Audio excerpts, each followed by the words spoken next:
Petit coucou, donc oui, je vous fais une petite capsule ce matin parce que vous avez dû remarquer qu'en ce moment, on est vraiment en plein en plein dedans par rapport à l'axe de ce matin qui est un petit bout d'information mensongère peut détruire la communication entre deux êtres.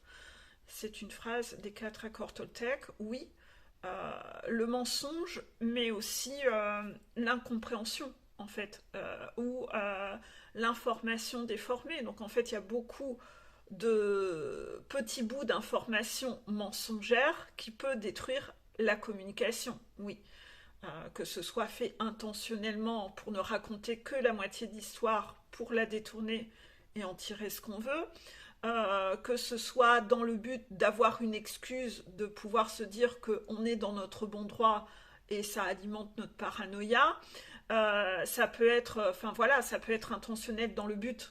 Ça peut être aussi le déni où on va s'auto-enfumer soi-même et on va se mentir à soi-même pour que ça soit plus confortable. Hein. On est dans le portail du sucre d'orge et de l'inconfort. Donc voilà, un petit bout d'information mensongère, que ce soit quelque chose qu'on s'est inventé en paranoïa, peut détruire la communication entre deux êtres. Oui, hein, je m'imagine des choses, j'amplifie, je vois le négatif alors qu'il n'y en a pas, et cela va entraîner une destruction de la communication entre deux personnes. Après, ça peut être justement le fait que quelqu'un m'a raconté un mensonge sur une personne et ça va donc, cette personne, je vais la croire sur parole et je vais me friter avec quelqu'un alors que c'était qu'une rumeur et que tout était faux, parce que la personne a cherché à diviser pour mieux régner parce qu'elle, elle en tirait un profit, elle ne voulait pas vivre d'inconfort, donc elle a eu un comportement toxique. Voilà. Vous voyez, le problème de ne pas vouloir vivre d'inconfort va inévitablement amener à des comportements toxiques envers soi ou envers les autres. Donc il y a vraiment un gros danger là-dessus. Ça peut être aussi, comme vous le voyez, il faut être capable aussi de remettre en question ce que vous entendez. Vous avez vu que cette semaine, en plus, moi-même, je suis beaucoup là-dedans. Donc je vous montre justement que malgré que j'adore Lise Bourbeau par rapport au livre qu'elle a fait sur les 5 blessures de l'âme, qui est une réelle pépite, j'ai mis un effet halo autour d'elle, de ce fait en allant acheter un autre livre d'elle, et le deuxième livre que j'ai acheté d'elle, c'est une catastrophe.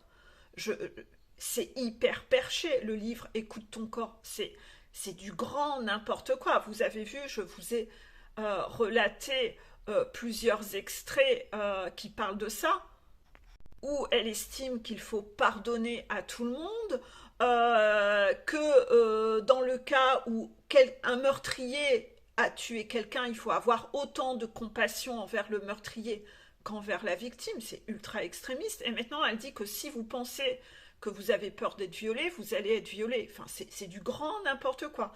C'est hyper instable. Il n'y a rien de cohérent d'un paragraphe à l'autre parce qu'elle dit qu'il faut... Enfin, elle prône une pensée positive, mais elle-même, elle alimente la peur.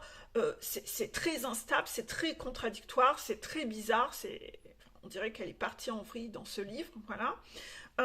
Par rapport à ça, donc il faut quand même avoir une capacité de discernement et savoir... je vais baisser le son, excusez-moi. Il faut garder une capacité de discernement, même avec quelqu'un que vous adorez. Là, ce matin, je vous ai partagé en vidéo, en story, une vidéo de quelqu'un que je trouve génial, mais j'étais pas d'accord encore une fois avec ce qu'il disait dans la vidéo. Euh, Ce qu'il disait dans la vidéo disait que qu'est-ce qu'il disait? Que le PN et l'évitant et l'histrionique se ressemblent énormément. Non, l'évitant ne ressent... Ah oui, pardon. La vidéo disait que, de base, le titre de la vidéo, c'est faire la différence entre un profil évitant et le profil pervers narcissique. Oui, mais vous referai une capsule dessus pour être sûr que, pour bien passer le temps sur cette notion-là. Et à un moment, il dit, et il y a un troisième profil qui ressemble beaucoup, c'est l'histrionique. Non, l'histrionique, c'est un peu complètement l'opposé de l'évitant. Donc on ne peut pas dire qu'ils se ressemblent beaucoup, pas du tout. Le profil, c'est comme si vous disiez que le rouge ressemble beaucoup au jaune. Non, le rouge ressemble pas du tout au jaune. On ne peut pas dire que ça se ressemble beaucoup. Non, pas du tout. Donc en fait, voilà, un bout d'information mensongère peut détruire la communication entre deux êtres. Oui. Parce que si vous absorbez une information en la prenant pour argent comptant, sans la penser à vérifier si c'est cohérent, parce que vous mettez un effet halo autour de la personne qui donne l'information, ça peut vous influencer vous, et ensuite, cette information que vous avez prise, quand vous allez aller côtoyer la personne, ça va créer un froid. Parce que vous allez faire des amalgames et vous allez prendre pour argent comptant ce que vous avez entendu, et ça peut aller abîmer certaines relations. Donc il faut faire très très attention à votre écoute, à avoir une écoute de qualité, apprendre à remettre en question certaines choses et pas à sortir une information et l'isoler de la globalité de l'information, d'accord?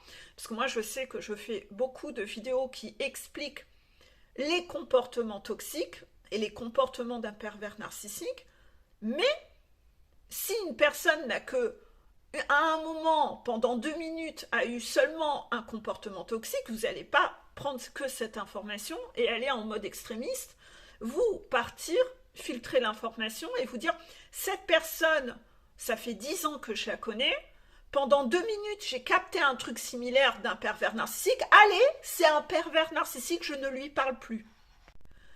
Moi, je trouve que c'est logique et ça va de soi, qu'il faut tempérer, qu'il faut prendre le discours global, qu'il faut quand même analyser derrière. Eh bien, un rigide n'analyse pas. Lui, il est très extrémiste, il fonctionne en somnambulisme, et lui, il prend l'information et il va la mettre en application en mode extrême. Et c'est très difficile quand vous-même vous n'êtes pas rigide comme moi, d'anticiper ce genre de réaction constamment en mode extrémiste. Ça vous demande de faire la gymnastique dans la tête et d'être en prise de tête constante pour anticiper les comportements extrémistes d'un rigide. C'est impossible, hein. Franchement c'est impossible, vous allez y mettre une énergie de malade à essayer d'anticiper que le rigide pourrait éventuellement comprendre ça, la ramasse et en mode extrême. Non mais c'est pas possible, vous pouvez pas vivre comme ça. Vous pouvez pas marcher sur des œufs constamment. De devoir, quand vous avez un message court comme ça à mettre, de devoir faire tous les cas de figure pour être sûr que le rigide, mon Dieu, il va comprendre l'information. Vous pouvez pas. Vous pouvez pas. C'est comme si, c'est ce que j'expliquais l'autre jour, c'est comme si vous faites un tuto de cuisine et vous dites qu'il va falloir mettre du sel. Pensez à saler votre plat. Et bien le rigide, lui, il va comprendre que mettre qu'il faut saler le plat, c'est il faut mettre 1 kilo de sel dans le plat. Il va dire, bah ouais, mais tu m'as pas précisé que... Bah ça me paraît quand même évident, il n'y a aucun plat où tu mets 1 kilo de sel. Bah non, avec un rigide, il faut préciser que... Non, non, il faut faire attention, il ne faut pas... voilà, mettre du sel, c'est une pincée de sel. Voilà, non, lui, il faut préciser, lui, il va mettre le kilo de sel. Si tu arrives chez un rigide et tu demandes à avoir, s'il te plaît, j'ai soif, est-ce que je peux avoir de l'eau? Lui, il va commander le gros camion avec la grosse citerne, vous voyez? Bah quoi? Bah, tu m'as demandé de l'eau. Ouais, enfin, quand tu viens chez quelqu'un, c'est un verre d'eau qu'on te sert.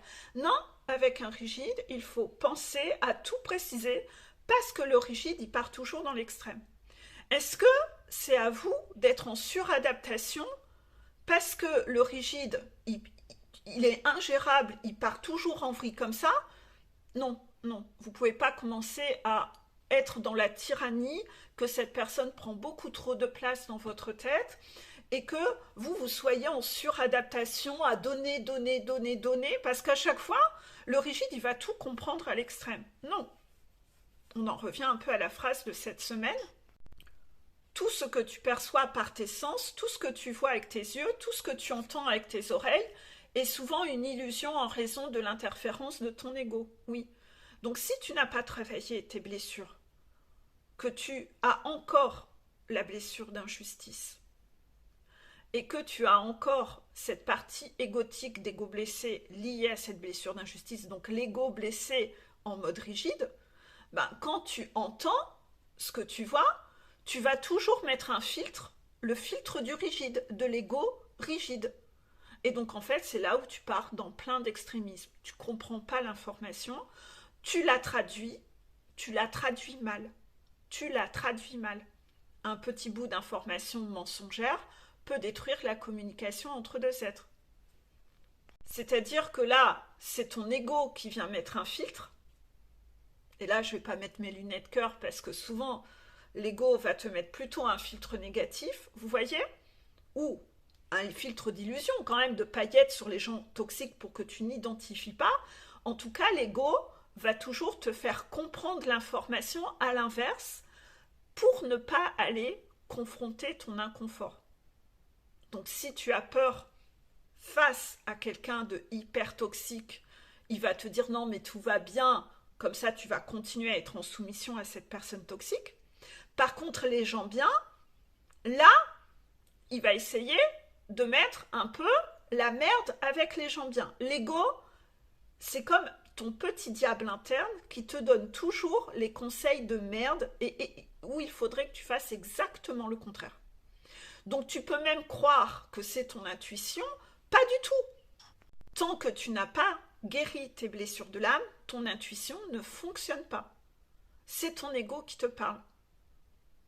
Et tu dois augmenter ta capacité d'analyse pour que tes radars internes fonctionnent mieux et que tes analyses soient de meilleure qualité.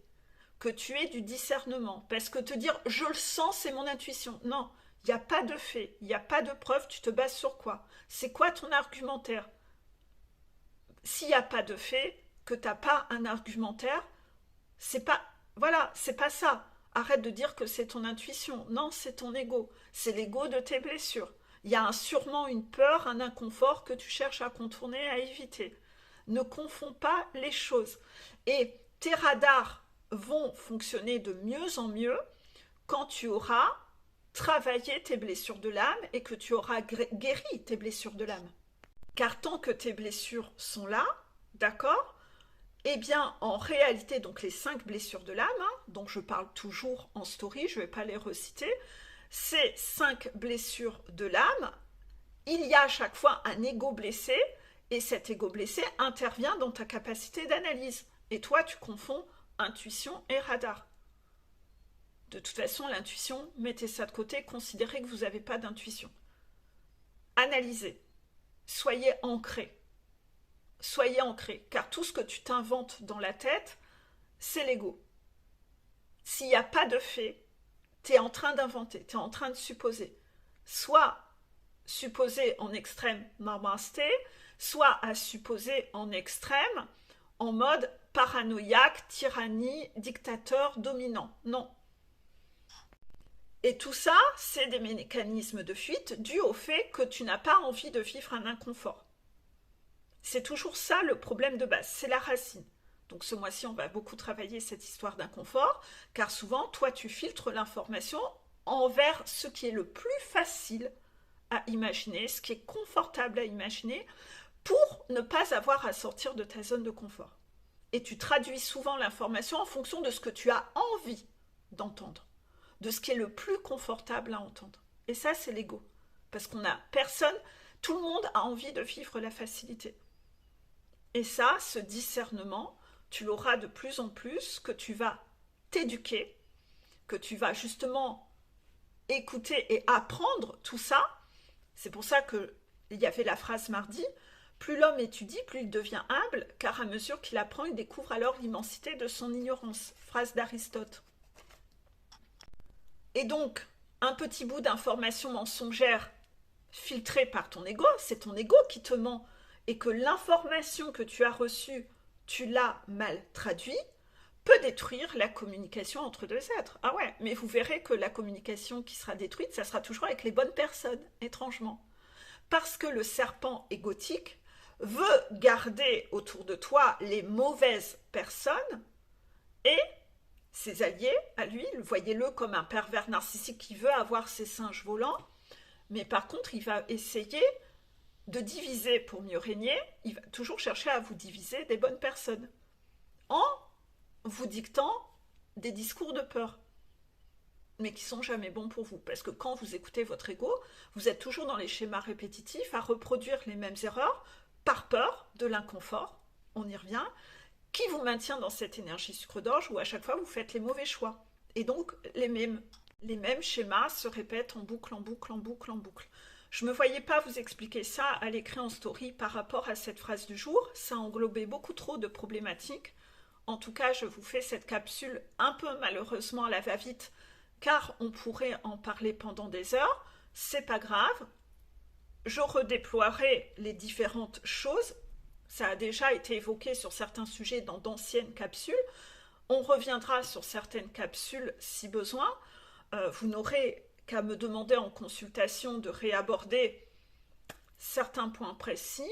Et quand je posterai la capsule sur mon profil Facebook, s'il y a des notions que vous voulez que je réaborde de façon précise, ben vous aurez qu'à le mettre en commentaire à ce moment-là. Et puis, je redéploierai telle ou telle notion. Voilà. Donc j'espère que là, vous avez vu, inévitablement, il y a plein de choses qu'on a appris. Elles sont utiles pour en arriver à cette capacité d'analyse. Et donc inévitablement, quand vous lisez un livre, ben parfois la personne, elle peut écrire des conneries. La personne peut écrire des conneries dans son livre, parce que c'est sa vision à elle. Ne prenez pas pour argent comptant tout ce que vous lisez. Vous voyez, donc j'essaye justement de vous faire réfléchir en story comme ça pour vous pousser à analyser, pour vous pousser à vous remettre au centre de votre vie, arrêter d'être influencé par des conneries, mais retrouver une capacité d'analyse. Et en coaching, souvent, je vous pousse à réfléchir. Je vous pousse à réfléchir parce que quand vous avez une théorie, je vous demande de pousser plus loin, argumenter. Un peu comme dans les cours de philo qu'on faisait quand on était ado. Pousser à réfléchir. Oui, pousser à réfléchir. Donc aujourd'hui, on diabolise parfois Internet. Internet diabolise. On le diabolise. Non, Internet permet aussi aux ados d'avoir recours à d'autres informations que celles que vous cherchez à leur imposer, et ça les pousse aussi à réfléchir et à développer eux aussi une capacité d'analyse. Et moi je trouve ça très intéressant parfois de débattre d'un sujet avec Alexis, parce qu'il cogite déjà depuis des années, malgré son jeune âge, à plein de trucs, et il a déjà une vision sur des trucs, il a un argumentaire, il pense, il réfléchit. Pourquoi voudriez-vous couper l'information et qu'il n'accède plus à l'information? C'est quoi? C'est parce que vous voulez, vous, imposer votre opinion. Mais moi, je ne m'estime pas être le gourou de ma maison. Je ne cherche pas à imposer ma vision. Absolument. Laissez de la place aux autres. Donc voilà. D'ailleurs, vous pouvez remarquer que tous les matins, je vous partage des contenus d'autres personnes. Vous voyez, je ne fais que vous partager aussi en story des articles d'autres personnes. Vous voyez? Je ne cherche pas à être omniprésente et que moi. Vous voyez? Non, je vous partage des livres, je vous conseille des livres, je vous conseille des films, vous voyez? Mais pourquoi vous voulez couper l'information? Pourquoi vous voulez diriger auprès des gens? Vous voyez, il y a quelque chose qui n'est pas très sain en fait. Voilà. Je vous laisse réfléchir à tout ça, mais inévitablement, après, il faut savoir prendre position. Parce que quand vous entendez de la merde ou etc., il faut quand même être capable de dire, bah non, mais là écoutez, réfléchissez, c'est pas cohérent. Ben oui, non. Si je vous reprends les extraits du livre là actuel, il y a quand même des conneries qui vous montrent bien par A plus B que c'est pas la réalité. Dire que parce que vous avez peur d'être violé, vous allez être violé, mais c'est quoi cette connerie? Tout le monde a peur d'être violé et vous avez été violé? Non, donc vous voyez, c'est bien de la connerie qui est écrit dans le livre. Hein, votre gamin, s'il a peur quand il ne sait pas encore nager, qu'il a peur de se noyer, il ne se noie pas pour autant. Il n'est pas mort 20 fois. Hein, c'est pas un jeu vidéo où à chaque fois il meurt parce qu'il a pensé qu'il allait se noyer, et donc à chaque fois il est mort. C'est n'importe quoi qui est écrit dans ce livre, c'est un discours de peur. de peur inutile, vous voyez. Apprenez à avoir du discernement, réfléchissez, cogitez, reprenez, soyez dans votre vie et écoutez, voyez, et surtout n'écoutez pas avec votre ego. Voilà. Je vous fais des bisous et belle journée.